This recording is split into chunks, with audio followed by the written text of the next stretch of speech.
Hello, that was a very lovely introduction, thank you.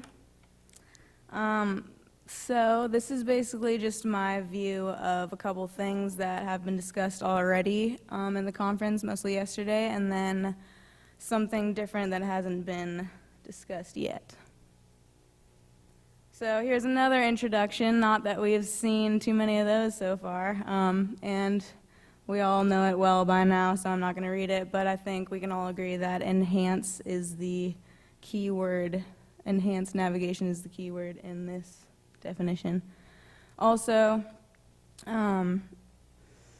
this was an email sent to me recently about e-navigation right before the conference by Fred Pott, and it says e-navigation is not only about navigation, it really is about a new maritime information environment which will include navigation. And this, I think, is really important because I've come to the realization in the past week or so that many people, including a lot of my peers, don't really realize that the E part of the navigation doesn't mean electronic necessarily. I mean, electronic technology is definitely a big part of it, but it's a lot of the enhance as well and making a better navigation maritime information environment and system. So again, this is a user-led initiative. It requires the help and input of everyone involved, including the people who have been working in the industry for decades, and then new people like me who are just starting out, which is why I'm here. So where we are today globally. We've already kind of discussed the fact that aviation has the air traffic management, the railroads have automatic train control, and the shipping world doesn't quite yet have the same equivalent kind of system, which is interesting because ships have been around for longer than planes, and yet we're kind of behind. Issues to face. So in the EU, I was looking on the Mona Lisa and the Axes websites, and in the EU by 2050, hoping to reduce emissions by 70%, while the freight transport is expected to grow by 80%. And to fix this issue, the plan is to move half of the road-based traffic to commercial shipping. At the same time, renewable energy, wind farms are going to be planned, are being planned right now for these areas of increasing traffic. So obviously these two things bring up problems for each other, and the increase in traffic with areas getting more and more constricted due to renewable energy sources presents huge risks. We saw this in the Axes presentation yesterday. It's the North Sea region. It's about what it'll look like in the 2020 range. So the pink lines, again, are our traffic based on 2012 AIS data. Green areas are the potential windmill farms. The black dots are the 2012 oil and gas platforms, which take up currently 0.1% of navigable space in the region. And my research indicates that the navigable space allocated to wind farms could increase by 240% within just a few years. So that's the projected green areas. And that will take up to 5.5% of all navigable space in the region, as opposed to the 0.1% being taken up by oil rigs currently. And as you can see, the need for greener energy source leads to other problems, and these wind farms will raise the risk of collision, could lead to loss of life or environmental damage.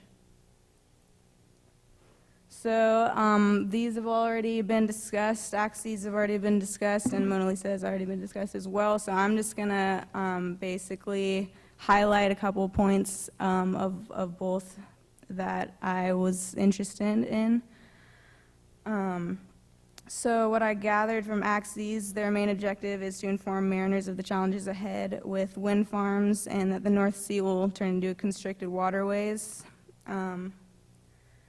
And so the Dover Straits traffic separation scheme and the German Bight traffic separation scheme will be used for their test bed sites. And what I thought was interesting about this is that They are able to foresee the risks involved with different designs of different systems using this system. It's an acronym IWRAP. Stands for ILA Waterway Risk Analysis Program. And using a theoretical model containing the number and types of ships, the orientation of shipping lanes and grounding areas, etc., a theoretical risk probability can be calculated using that system, which I thought was cool. And then the Mona Lisa Sea Traffic Management Testbed, which was controversial yesterday, as I remember. It kind of brings up the point-to-point exchange versus the network with system-wide access. As you can see, I prefer the green one up there. And the need to know versus need to share concept.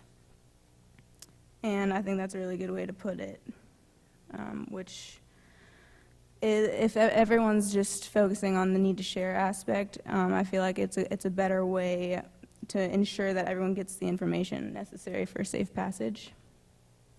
And then what was said in the video yesterday during the Mona Lisa presentation is the Coast Guard and search and rescue teams would be able to access information on endangered ships and on their way to the site and on site wirelessly through smartphones and tablets, which I think would be a really cool idea, seeing as you could take that out on the bridge wing, you could have your smartphone out anywhere on the ship and be able to access that information. And as is a known fact, as we've discussed many times, with the help of the Maritime Academies, mates are getting younger and younger. For example, I'll be unlimited third mate at the age of 21, which is kind of crazy, I guess. And the type of technology that we've been exposed to growing up enables us to understand both the networking and electronics, as opposed to someone who grew up in an entirely different era.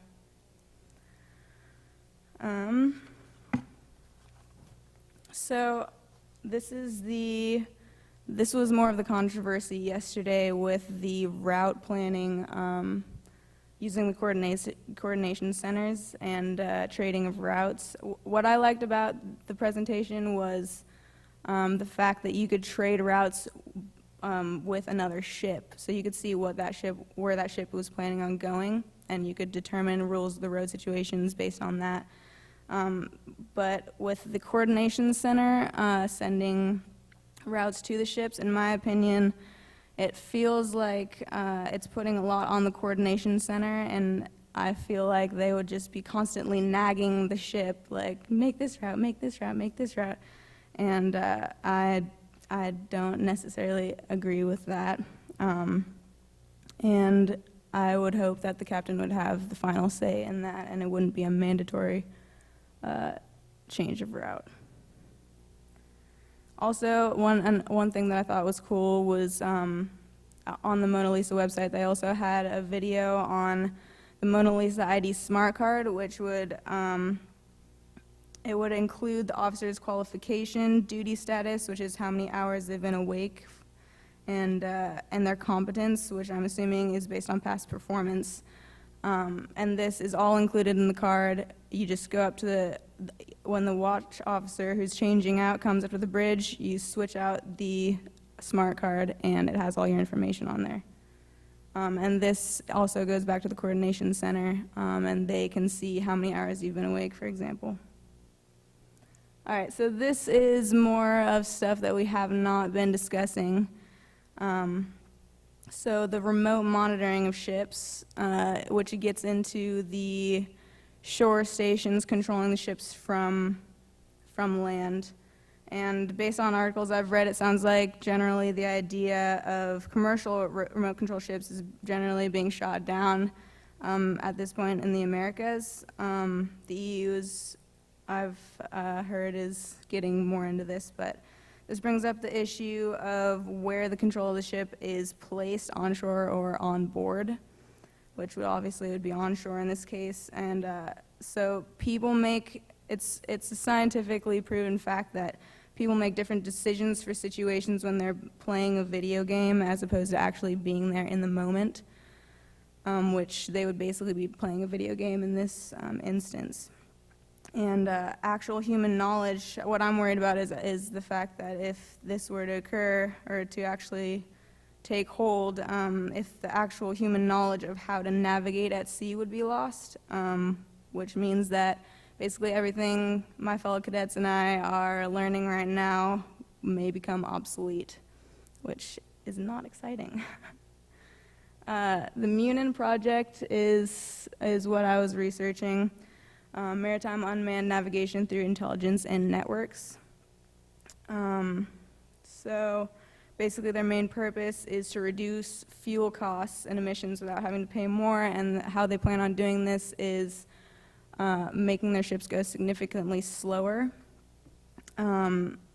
And this also, just a clarification, for these ships, they would not be going berth to berth. They would only be totally unmanned while at sea. So basically the crew would be on board while coming out of the berth, and then they would get off, basically how a pilot embarks and disembarks. They would get off, the ship would be unmanned during the entire passage, and then the crew on the other side would embark before it would come into port.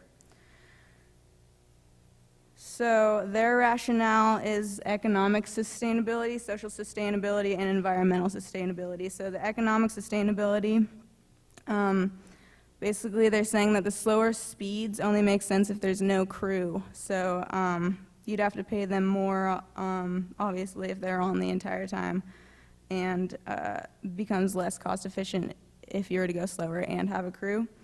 And then the longer voyage times is increased charter costs, but apparently going slower and reducing the fuel expenses, apparently this balances out to a positive number. And then social sustainability, which is kind of a silly rationale for me. It claims that people don't like going out to sea anymore because they'll lose their social life at home. Apparently these people have never heard of email and satellite phones. In my opinion, if you're not expecting to be away from home for a while, then you're in the wrong industry or you're in the wrong sector of the industry. I personally am planning on going out to sea, and I'm not worried about my social life. Environmental sustainability, basically the slow speeds lead to lower emissions and lower fuel costs. So these are totally unmanned ships during these sea crossings. So here you see your bridge team up there, little alien guy, and then you see your engineers over there. This equipment includes a sensor system which avoids obstacles, a positioning and navigation system, and engine control systems to operate the vessel and equipment. And here I'm thinking about how crazy it would be to have a ship without a bridge team, but without engineers. I cannot even imagine how that would work out at the same time.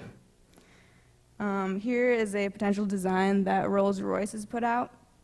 And for something, when I look at this, I kind of see a bullet train. So for something that is supposed to be transiting oceans at slower speeds, it definitely looks like it's built for speed. So that's interesting. A lot of the other designs kind of look similar. So I think they're just trying to make it look cool to get the idea across. The short-term reality, MUNIN technology can be used to monitor the degradation of equipment on board and notify the crew when things need to be replaced or maintained, which I can agree with. It might take away some of the jobs of the ABs, but electronic equipment can monitor that a little better.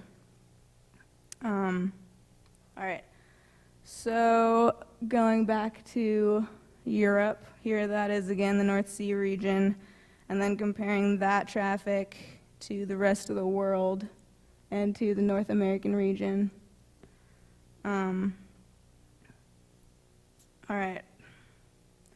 In North America, We don't have issues that the EU has with wind farms yet.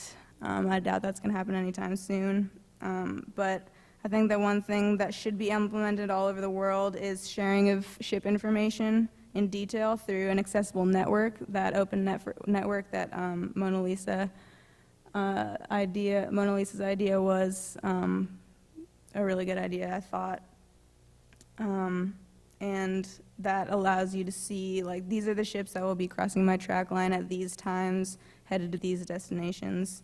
And this hopefully would lead to less animosity between bridges, which leads to less confusion and less stress, which I feel is a huge part of the job. Just a little bit about my commercial cruise experience. I had the opportunity to sail for Edison Schwest offshore this past summer on one of their offshore supply vessels, and as you can see, their technology is some of the newest technology out there. They have the improved bridge design up there. On the top picture is the forward console, and the two bottom pictures are the aft console used for dynamic positioning. So they have the improved bridge design. All the screens in the above picture are capable of displaying ECDIS, radar, engine, telegraph display, the status of thrusters, and a couple other things. You can just switch screens on any of them. It's all touch screen as well.